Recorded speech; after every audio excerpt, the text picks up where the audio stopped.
Welcome to Porch Light for the Prodigal. I'm so happy you're willing to join us today. I have a couple of really special guests today. I have Jesse Dunham and Christian. I don't know your last name. I have two last names, but I go by Dowell. Christian Dowell. Okay. Yeah. I actually did know that. I don't know how to brain fart for a minute. So anyway, welcome. Tell us, you guys have been working for Lucas for how long? 3.5 years for me. Oh my gosh, I can't believe it's been that long Yeah, already. working on this spring will be my 4th year. What? Yeah. I didn't realize it'd been so long. And how about you? Yeah, I'm rolling up on a year now, actually. Yeah, On your- coming the end of March will be a year. Yep. Okay, you're both enrolled in plumbing school. Yep. And you both have survived The same Turner school. Plumbing and Lucas. You're in the same Yep, school, CWA. and Colton's in the same one with you, right? Yes. Yep. Okay. And Lucas is back with us, and he owns Turner Plumbing, and how many guys do you have? 7. 7 guys that are in school learning to be apprentices. Some of them have, we call it journeyed out already, and so they're journeymen in the field. And I have a funny story about Jesse Dunham. Okay. So I was great. coaching the Bonners Ferry baseball team, the varsity team, and Coach Tom Turpin said, "Hey, I got this stud coming back to town." I mean, he talked about Jesse Dunham all the time. How good of a man he was, how great of a baseball player he was. He just talked him up, and he said he's coming back to town, and he's going to be looking for a job. He might work for Wink, and I said, "No, he's not. He's going to be a plumber." And Tom was like, "What?" I'm like, "Give me his number," and I just reached out to Jesse Dunham, and it's been one of the best decisions of my life. True story. That's pretty cool. That's kind of like how I joined too. I was coming back from doing telecom work, and there was going to be a long lapse of time for when I was going to go back to work. And Jesse was like, "Dude, I'll get you in on with Turner Plumbing if you want." And I was like, I don't know. And I sat there and debated it, and then I wound up calling Jesse, and I was like, "Dude, am I being? What did I even say?"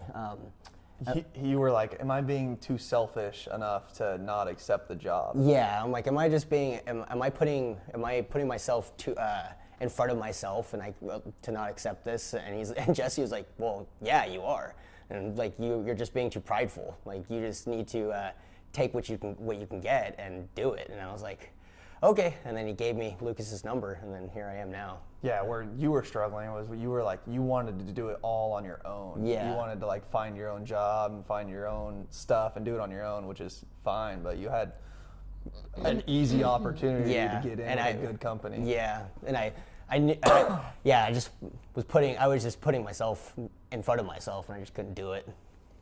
My part with you guys and asking you to come on, and something I just genuinely, like, you're 2 of the coolest men I've ever known.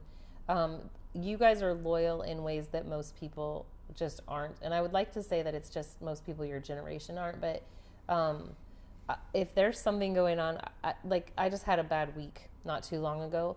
And these guys both call, and they're like, "How you doing?" And randomly in the middle of the day, just call to check in. And that's such a rare thing to care. Or when you got after Colton because he wasn't going to go to the wedding, like that was the best thing. And you want to know what? Even though Colton was a little feisty in that moment, it taught him something that we couldn't teach him. And so I love having people like you in my kids' lives that can call them higher and teach them honor and loyalty and integrity. And then it's not just coming from like parents in a point of view. It's coming from this group of people that we've surrounded ourselves with. And I have so much respect for who you guys are. And I've known about both of you before I knew who you were. I knew about Jesse because one of my boys at Northwest Academy, I think, played baseball with you or was there before you. Which one? Willie P. Yeah. Yeah. So I knew who you, I had heard your name, and that was a long time ago, like before, like you were still in high school. Yeah. And then Christian was like this whisper, like, I hope he comes back. I hope he comes back. And maybe he'd be a plumber. And to your credit, nobody's like, yep, sign me up to be a plumber. Because there's a context and there's an integrity, like there's a, everybody thinks poop and plumbing cracks, you know, plumber's crack or whatever. And so nobody's wanting to just jump right on that train. And so that I understand your hesitation. Yeah, I actually watched a video on YouTube, A Day in the Life of a Plumber. And I was like watching that, I'm like, dude, do I really want to do this? It's like, is this really what I want to do every single day? But I mean, looking back at it now, like this whole year, it's been nothing but awesome, really. Like good being around. Hey, I mean, I get to work with my best friend every single day, so that is a plus in itself. And I find myself in situations where I can learn and grow, and the amount of like trust and responsibility that Lucas gives us is like something I've never had a boss like willingly give, and so that was just like that was a huge plus also. Like day one I was writing invoices and and I was just like doing things that like by the time I left my old job, I was barely doing that kind of stuff. And I was working there for like 4 years, almost 5 years, and like barely writing my own dailies and giving that like the little piece of responsibility. And day one, I was out in it and just doing it. So that was really cool. Well, as much as you appreciate doing it, having you that's smart enough and competent and willing to do it is so important for me. Turner Plumbing's in a better spot, solid spot than it's ever been because of you guys, because of the crew we have. It genuinely is. And one of the things when we very first, Lucas came and he's like, what do you think if we like do our own plumbing shop? And I said, yeah, let's do that. But then as we were talking through those very beginning days, we were like, we know the reputation, the plumbing, like you say plumber, even me, when he told me he was a plumber, I was like, I don't know what that means. And then like just to present yourself, even though it's a plumbing, which is looked at as such a dirty job, but he's like, we're going to be professional. We're going to have uniforms. We're going to make sure that our customer service is top notch, that our guys are smart and they can go in and problem solve and have critical thinking.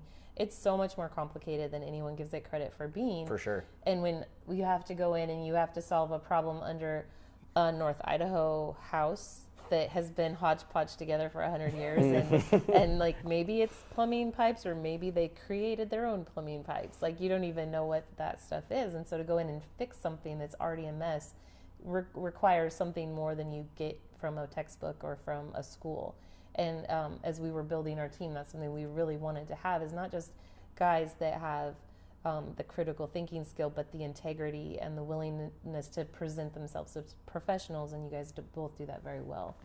So, Jesse, what do you have going on outside of the plumbing world right now that's kind of a big deal?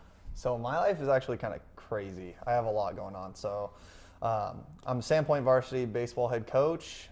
I'm a dad to 3 beautiful kids. I have a wife at home. I like to golf a lot. I work out a lot. So my life kind of just never stops. It just always goes. I'm always on the move. So. And you eat a lot of salad. I know yes, that's crazy, but I'm inspired by that because I think it's so gross. I do eat a lot of salad. Yeah.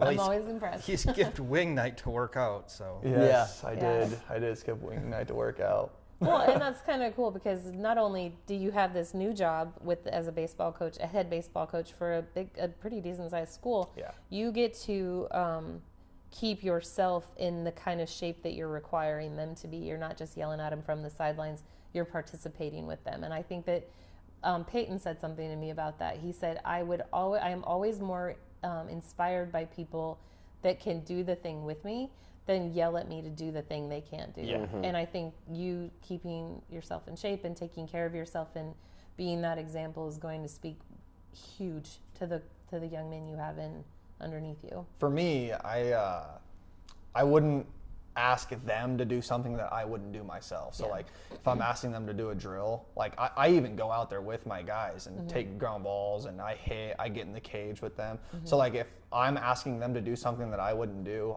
what type of leader would I be? Because for me, it's leading by example. So to show them the right way to do it. Yeah. So. I just think since I've met Jesse Dunham, this is weird for a boss and an employee. I've learned so much from him. Like I've watched him be a man, and I'm a better man because of him. And it makes me want to be better. Like I don't want to slack off. Jesse's gonna call me out on it. Yes, he will too. Yes, he will. Yeah, there is that accountability, and actually, I kind of want to read this right now because it speaks to that. This is out of Galatians chapter 6, starting in verse 6, it says, "And let no one who is taught the word share all the good things with him who teaches. Do not be deceived. God is not mocked. For whatever a man sows, he will also reap. For the one who sows his own flesh shall from the flesh reap corruption, but from the one who sows the Spirit shall from the Spirit reap eternal life. And let us not lose heart in doing good, for in due time we will reap if we do not grow weary." That verse really kind of is who you guys cultivate this Turner Plumbing crew to be. You guys want to pour into each other hold each other accountable. Sometimes that means there's some unpleasant conversations and hard conversations.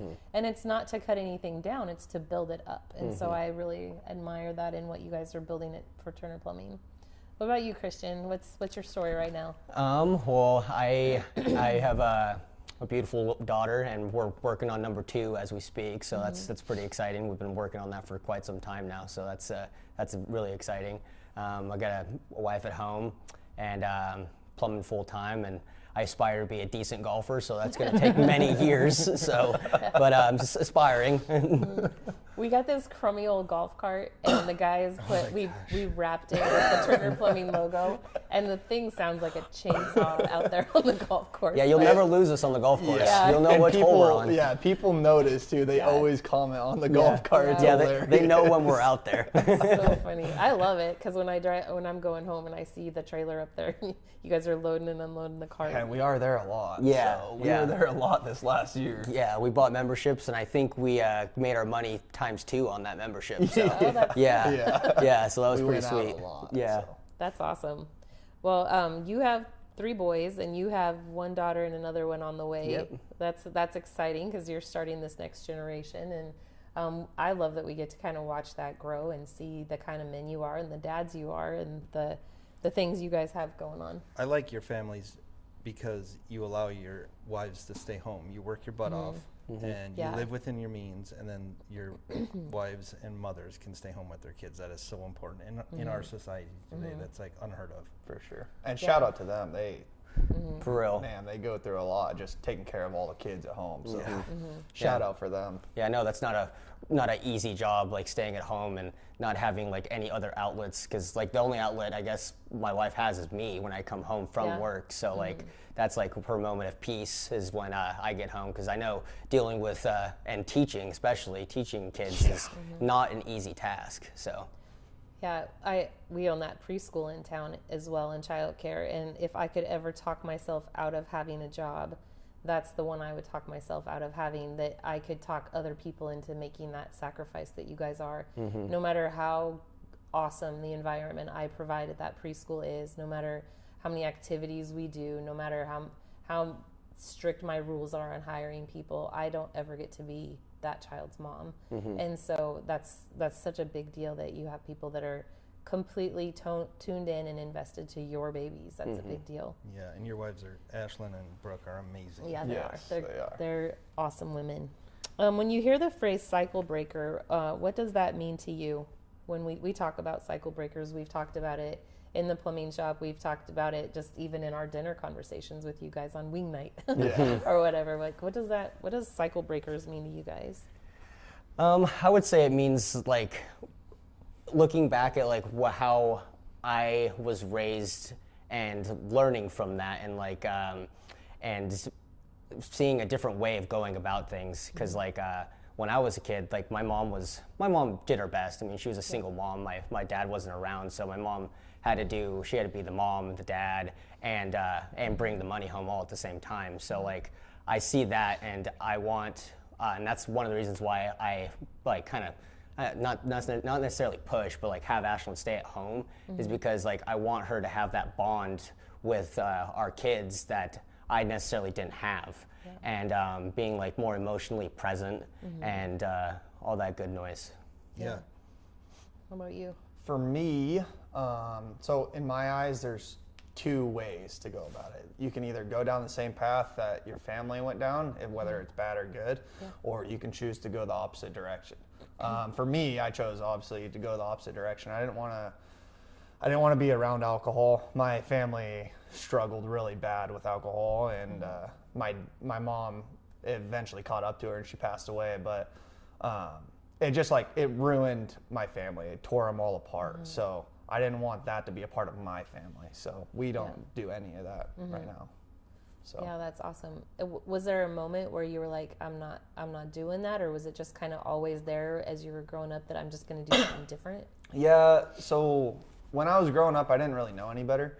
So like I thought it was normal that every household kind of acted like that. But like growing up, when I was like hanging out with other families, I realized that that's not normal. So It really hit me, honestly, probably my junior and senior year of high school when I basically like moved out of my house and started basically living with Christian and his family and Ethan's family and Isaac's family. I kind of was just hanging out with all my friends and all their families because I didn't really want to be home. I didn't want to be in that environment because to me, I was more focused on playing baseball. Like I knew that was my outlet.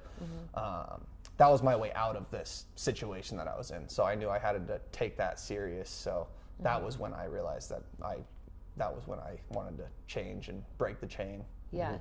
Yeah, mine was kind of when I moved up here to Bonners because like I was originally from Arizona and home life there was really bad. Like it was bad, and so I had an opportunity to come move up here and stay with my aunt and my uncle and just being around Jesse Banning and his family, I got to see like what a normal family should be like, you know, like they were like all present there and they would like have dinner and they'd all sit at the table together and they would share like how their day went and like there was just a lot of love inside those four walls and it was just something like I saw and I was like, holy, like I want this. Like this is something that like I've been craving for a long time and the sacrifices like my Uncle Andy made for me too. Yeah, because he's like actually not my legit uncle. He's just he was a dude that my aunt was dating, and she kind of like suckered him into like taking me in, I guess. Like he had no clue that I was coming, and they just went to Spokane. She wanted to go clothes shopping, and then she was like, "Yeah, let's we got to swing by the airport real fast." And he's like, "The airport?" He's like, "Yeah, we just got to go there real quick." And then all of a sudden, there's this 13-year-old kid with a suitcase, one suitcase full of clothes, and that's all I had to my name. Yeah. And he saw me, and he was like, "All right, well, let's get in the pickup. Let's go to Walmart. I'll get you a phone. We're gonna throw all those clothes away, and I'm gonna get you a whole new wardrobe, and we're gonna do things right, you know." And so that's kind of when I saw that, and I was like, "Wow, this is what I want in my life, and this is what I want to give to like a family when I have a family." Because I've always known that, like I want to have a family. Like I always knew that my goal, or I guess my like purpose in life, is to be a father and to like raise kids and to give them everything that I never really had. It's so cool to hear. Like you guys are able to articulate pretty well. Like it was not what anybody would necessarily want.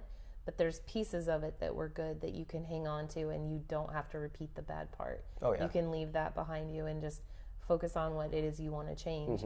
And Jesse Banning is one of our plumbers as well. What do you guys call him? Papa Smurf or something? Or? I don't think we call him Papa. We just call him He's JB. the old man. He's Yeah, the old he is. guy He on is the old thing. gangster for sure. If it wasn't for JB, I would not be where I'm at today, like at all. He tucked me under his wing big time. So Yeah, same with me. I mean, he didn't even know me. Yeah. And I just came. I was hanging out with Jesse, and he's like, "Hey, let's go over next door," because they lived right next to Jesse. And then we went over there, and he sees me, and he's like, "Come on in. I'll grab you a plate, and let's eat some food. Yeah. Let's get to know each other." And then and that's kind of where my like experience with like God and everything came from too. Was in that house, is because Katie and Jesse were pretty adamant on it, and I was not in the right headspace nor like godly at all in that kind of manner, and they just kind of like poured into me, and they never really gave up on me, which is cool. I would sit there and just like bash on God and like be like, because I didn't understand. I was young, and I just saw a lot of negativity and a lot of like evil in the world, and I just didn't understand why. And they were like, "You will one day, and you will, and we're not going to give up on you," because He never gave up on you. And so it's pretty cool. It is. I love how God can put the right people in your life at the time. A lot of the kids that I've worked with will get they're so angry and they're so mad at God. Like, if there's a God, why is this why that I've been dealt this hand? But then He drops the right person in that can inspire that and grow that and see something in you that they can foster and kind of push you in those directions. And For sure. I know Jesse and Katie well enough to know there was probably a lot of pushing as well as Oh yeah, especially on Katie's side. For sure. For sure. Yeah, she's kind of a mama bear. Yeah. Someone said something on one of those podcasts I was watching that God shuts doors all the time. And what do you want to do? Just stare at a closed door? Because there's open doors all around you. Why stare at that door that closed? So a lot of times when there's bad things that happen in your life or like opportunities that you don't get, it's actually a positive. You just don't know it yet. Yeah, I see like the bad things that have happened to me. I see them as like opportunities for me to like kind of like to grow in that circumstance. Like, because I know that like now I know anyways. I didn't at the time, but now I know like God wasn't gonna do something to me that I couldn't take. So it made me the man that's sitting in this chair right now, and it gave me so many like lessons and like things that I know that I don't want to be. So like I see like the negative person that I could be, and I don't want to be that person because I saw that example, and I can go the other way, like you're saying with the doors, like shut that door. I don't want to be that negative person, but I can be this person. Yeah. And just go forward. And a lot of times it's hard because people don't have that reference point. Like if you didn't grow up with a dad that was present in teaching you those things, it's hard to have a reference point to know how to be a dad or how to be if you didn't have that mom and you're trying to be a good mom, you don't know how to because you didn't ever experience that. But trying to like look at the Jesse Bannings and your uncle and these people and be like, I'm going to take that piece of this puzzle and I'm going to adopt that to my life. Again, leaving the bad. You don't have to even think or dwell on it anymore, but I'm just going to take this part of the good and I'm going to apply it. And one of those things that we talk about applying all the time is integrity. And that Jesse Banning definitely is a man of integrity. How do you guys adopt that to your life, whoever it is, whether it's Jesse or your uncle, or how do you put that integrity and put it into play? You want to start? Yeah, I'll go. So for me, like growing up, I never got taught integrity. So like, I always refer to Coach Frank because he's like the best manly figure that I had to look up to. And he taught me basically how to be a man, like through baseball. So like when you're coaching baseball's like everything that you learn in baseball can get put into your everyday life. So like working hard, showing up to work early, your character, your integrity, like everything that you do in baseball, you learn in everyday life. So like Frank was a huge part in teaching me everything that I needed to know to become a man and become a great dad. He would always use a reference. He would always say, just wake up and ring the bell. And he would always refer to boxers. Boxers always, they punch, or you get punched 1,000 times, and what do? They stand back up. So he always used that reference. It was 101. So he was like, you get punched 100 times, that one time you get up every single time. So cool. Frank was probably the guy that taught me my integrity and how to be a dad and be a man. So I always look forward to Frank's stories. Yeah, they're sweet. They're very inspiring. Yeah. Frank is one of a kind. Yeah. Very Christian man too. Yeah. So yeah, it makes me want to good guy to look up to. Yeah, it makes me want to go like, I don't know, run through a wall or something crazy. Just do something absolutely crazy. It just gets me all jacked up. I tell you what though, he changes young boys into men at that program. So yeah, that's cool. Yeah. Yeah. For me, like integrity is like kind of like what you were saying, just like always being there, and like life will knock you down all the time, but like getting back up and continue to fight the fight and like continue to do what is not necessarily like needed of you, but like I guess what is needed of you to do. And big thing that like I was taught is just your word is everything. So like if you say something, especially as a man, as like a dude in society, if you're gonna say something, you better wear it and you better do it. And that's like that's a part of you. And my uncle taught me that like a lot, is like he would say like we're gonna go do this and then we're gonna get it done, and that's exactly what we do. And there's no like good cutting corners, there's none of that. It's just straightforward, we're doing that and we're getting it done. That shines through with you for sure. And I always tell people in general, our employees and friends, if I ask you to do something, say yes or no. Yep. Yeah, don't say yes and then not do it. Just say no, thank you. Then I know where you stand. I appreciate you too, because I always know where you stand, especially Jesse D.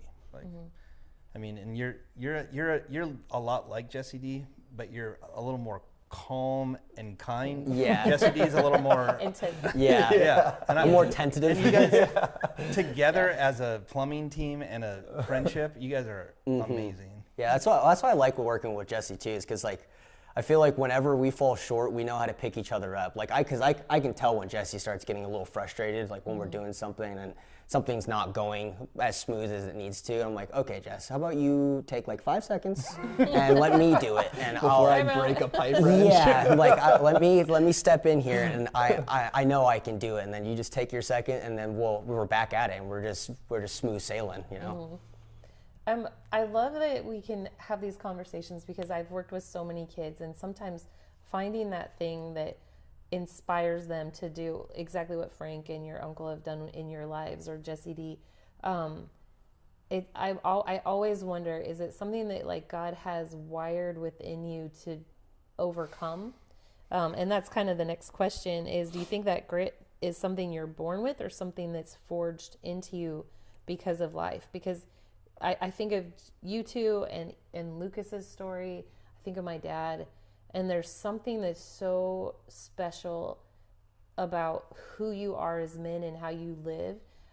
But I also know the backstory. And how did you, were you born with it? Like, what is that thing that comes out of you? And you guys are like, you guys are like 1%ers. Like, yeah, for sure. There's not a lot of men anymore like you guys. So. That's true. I mean, our generation falls short on that a lot, and they like to roll over and show their belly far too soon. Yeah. So the grit thing, I feel like everybody has it inside of them. It's the hardships that you go through that bring it out in people, if that makes sense. So I feel like everybody has it, they just don't know it. And the hardships that they face in life bring that out even more than what they are experiencing.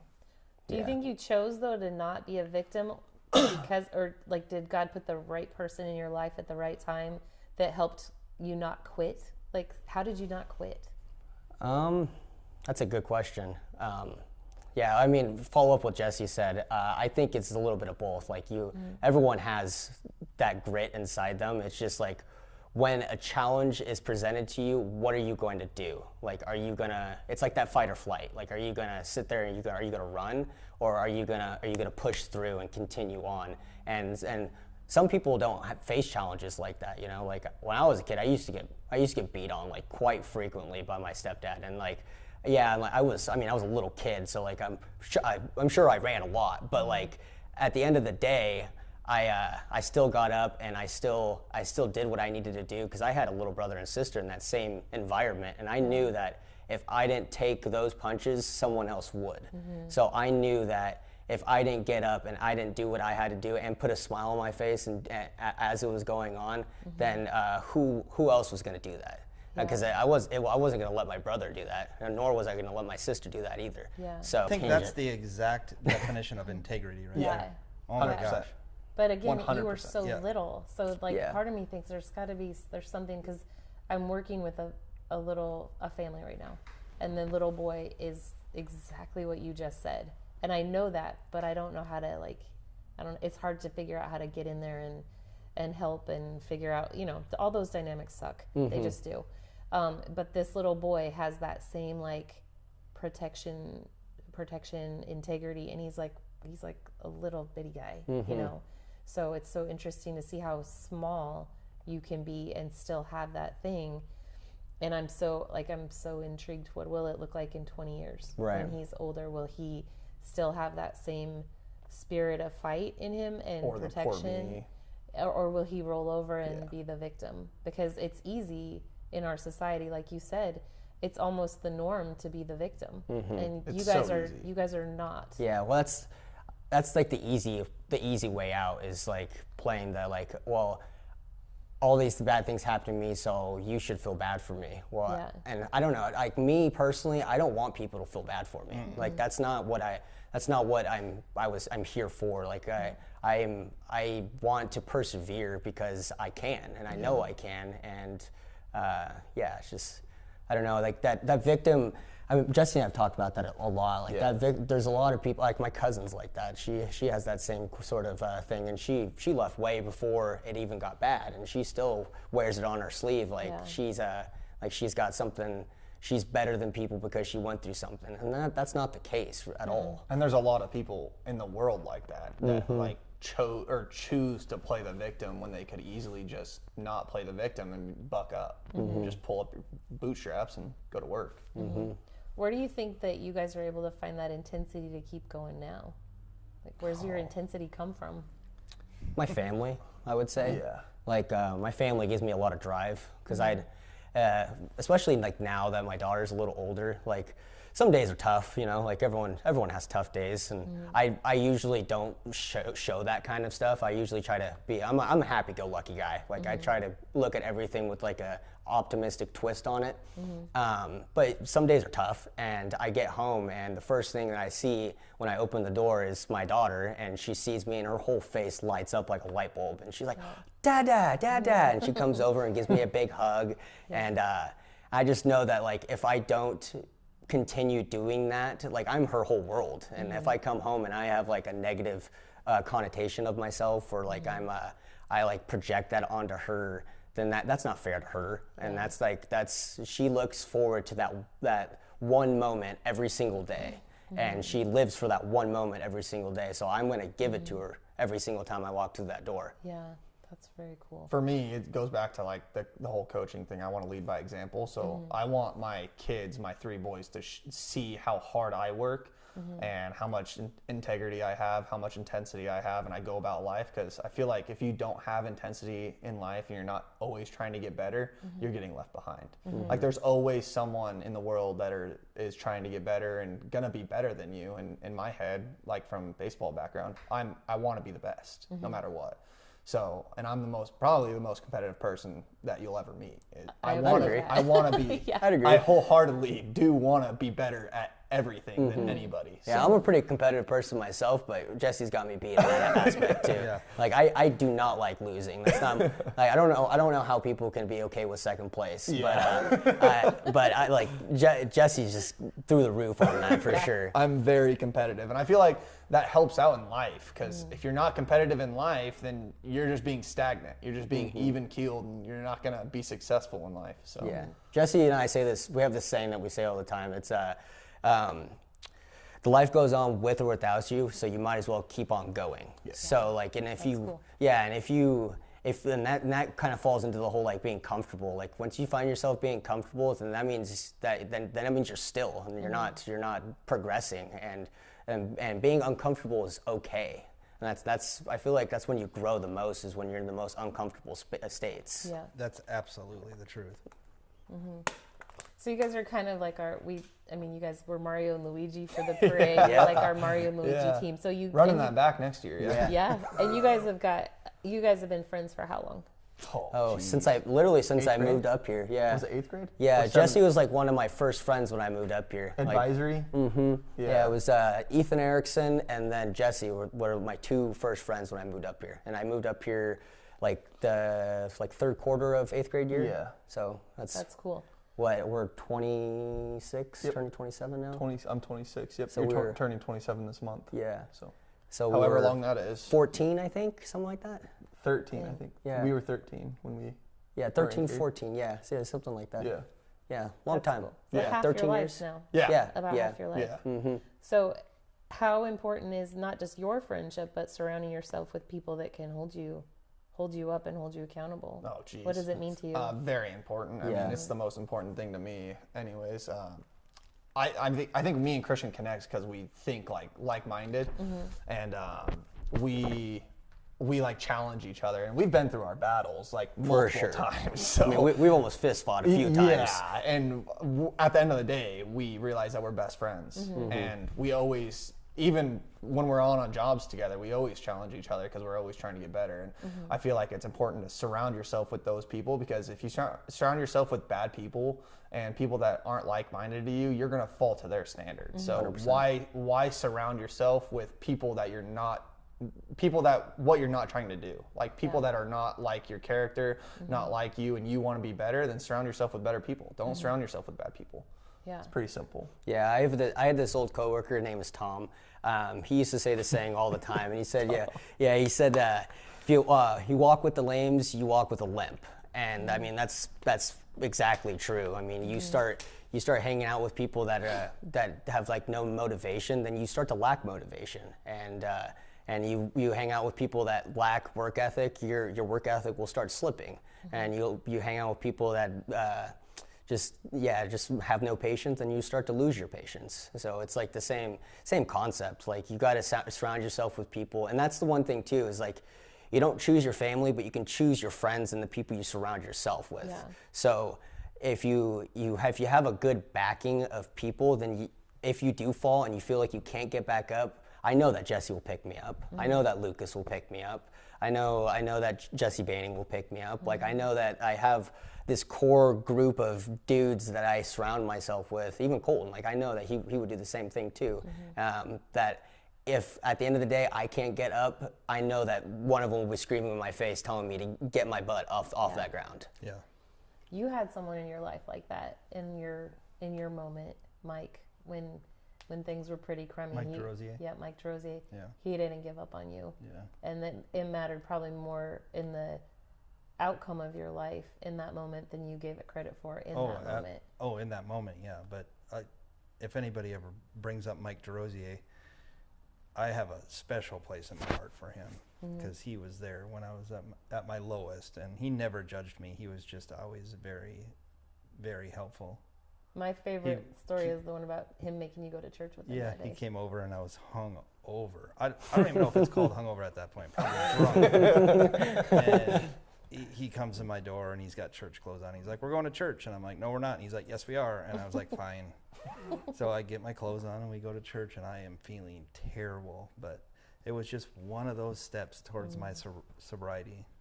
Mike saw me at my worst, and then he saw me completely sober up. And so that's awesome. That is cool.